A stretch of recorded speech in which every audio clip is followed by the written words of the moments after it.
फातिमा की रानी माँ, प्रभु यीशु की माँ, आसरा तू ही है माँ।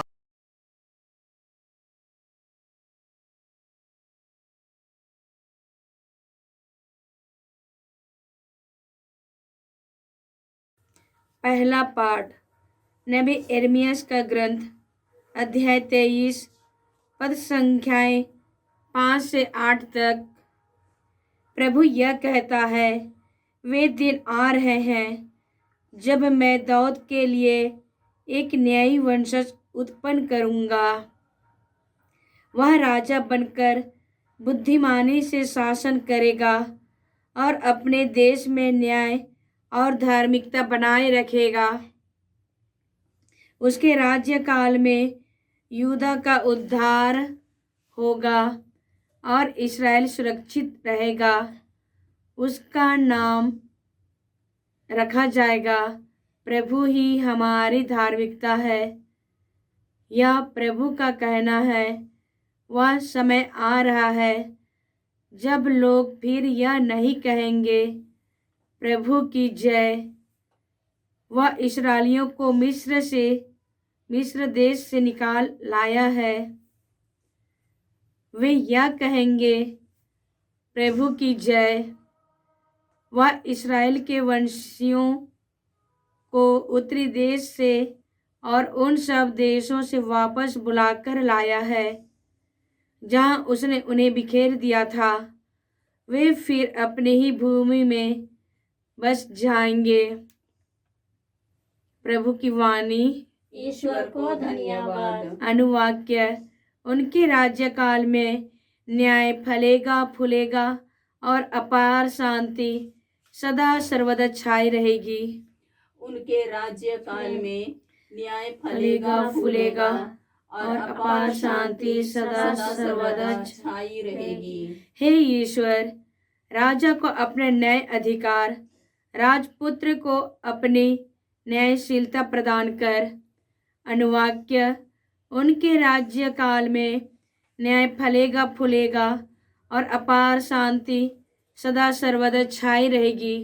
उनके राज्यकाल में न्याय फलेगा फूलेगा और अपार शांति सदा सर्वदा छाई रहेगी, जिससे वह तेरी प्रजा का न्यायपूर्वक शासन करे और पद दलितों की रक्षा करे।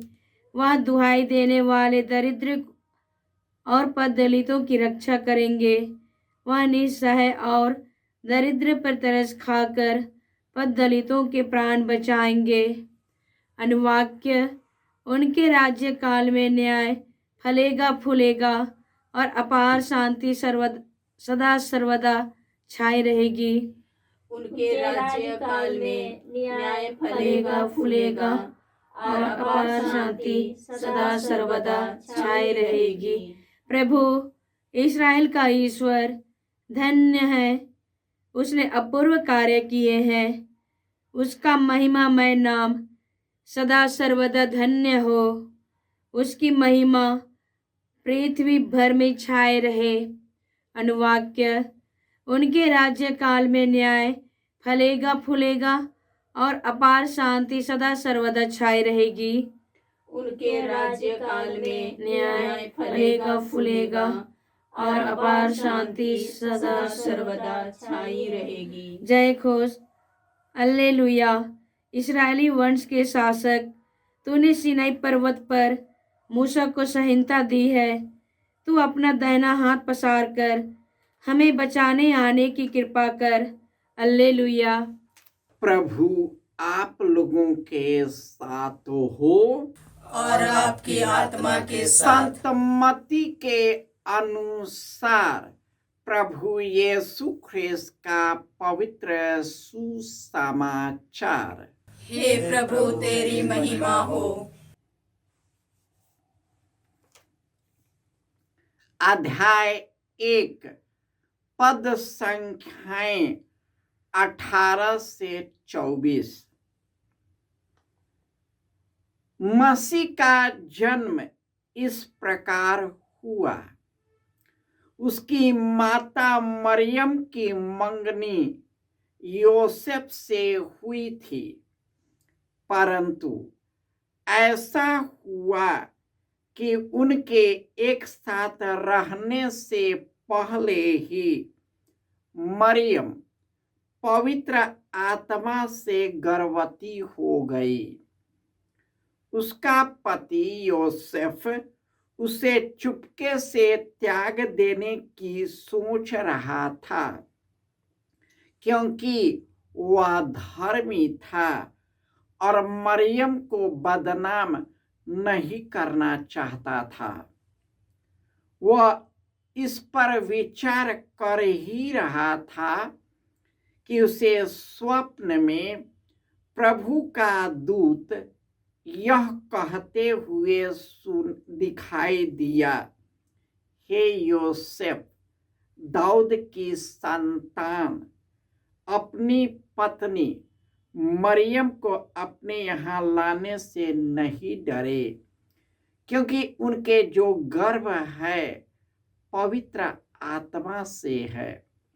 वह पुत्र प्रसव करेंगी और आप उसका नाम यीशु रखेंगे, क्योंकि वह अपने लोगों को उनके पापों से मुक्त करेगा। यह सब इसलिए हुआ कि नबी के मुख से प्रभु ने जो कुछ कहा था वह पूरा हो जाए। देखो, एक कुंवारी गर्भवती होगी, पुत्र प्रसव करेंगी और उसका नाम इम्मानुएल रखा जाएगा, जिसका अर्थ है ईश्वर हमारे साथ है। योसेफ नींद से उठकर प्रभु के दूत की आज्ञानुसार अपनी पत्नी को अपने यहाँ ले आया। यह प्रभु का सुसमाचार है। हे क्रिस्त तेरी स्तुति हो। ख्रिस्त में प्यारे भाइयों और बहनों, नबी ईसायास के ग्रंथ अध्याय 7 पद संख्या 14 में ईश्वर ईसायास नबी के द्वारा कहते हैं कि प्रभु स्वयं तुम्हें एक चिन्ह देगा, और यह है कि एक कुंवारी गर्भवती होगी, वह पुत्र प्रसव करेंगी, उसका नाम इम्मानुएल रखा जाएगा, जिसका अर्थ है प्रभु हमारे साथ है। आहाज नबी बहुत खूंखार राजा बना। वह ईश्वर के विरुद्ध विदेशी महिला बेलजबेल से शादी किया, जो बाल देवता की आराधना किया करती थी और ईश्वर के भक्तों को देखना नहीं चाहती थी, और उसने बहुत खून खराबा किया और राजा भी बहुत खून खराबा किया।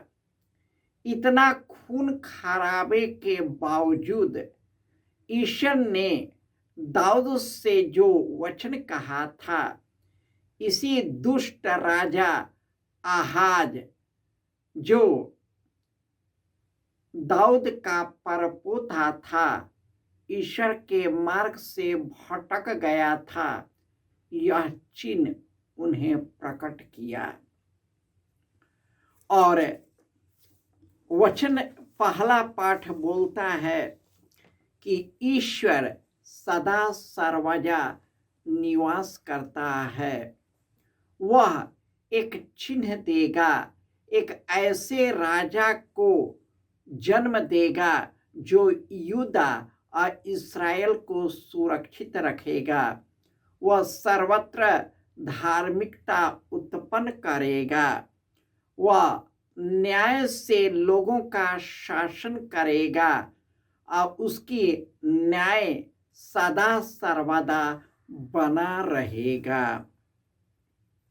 और यह वचन आज के सुसमाचार में प्रकट हो जाता है कि मसीह का जन्म जो हुआ है अद्वितीय है।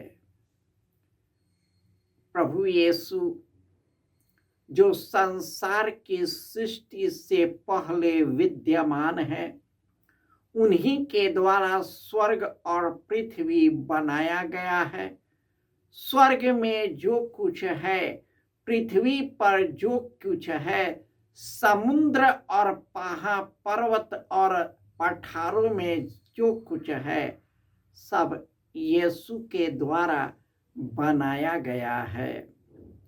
वही प्रभु यीशु मनुष्य को उद्धार करने के लिए अपने पिता की आज्ञानुसार मां मरियम में शरीर बन जाता है। मां मरियम पवित्र और निष्कलंक थी और उस पर ईश्वर की कृपा बनी रहती थी। वह पवित्र आत्मा से गर्भवती हो गई। उस समय एक कुंवारी को गर्भवती होना, उन्हें पत्थरों से मार दिया जाना या उसे आग में झुलसा दिया जाता था। और योसेफ चूंकि एक धर्मी व्यक्ति था और मां मरियम को बदनाम नहीं करना चाहता था, वह चुपके से वहां से निकल जाना चाहता था। परंतु जब स्वप्न में स्वर्गदूत उसे दर्शन दिया और उसे बताया कि आप अपनी पत्नी मरियम को लाने से न घबराएं, क्योंकि उनका जो गर्भ है पवित्र आत्मा से है। वह पुत्र प्रसव करेगी, आप उसका नाम यीशु रखेंगे, क्योंकि वह अपने लोगों को उनके पापों से मुक्त करेगा।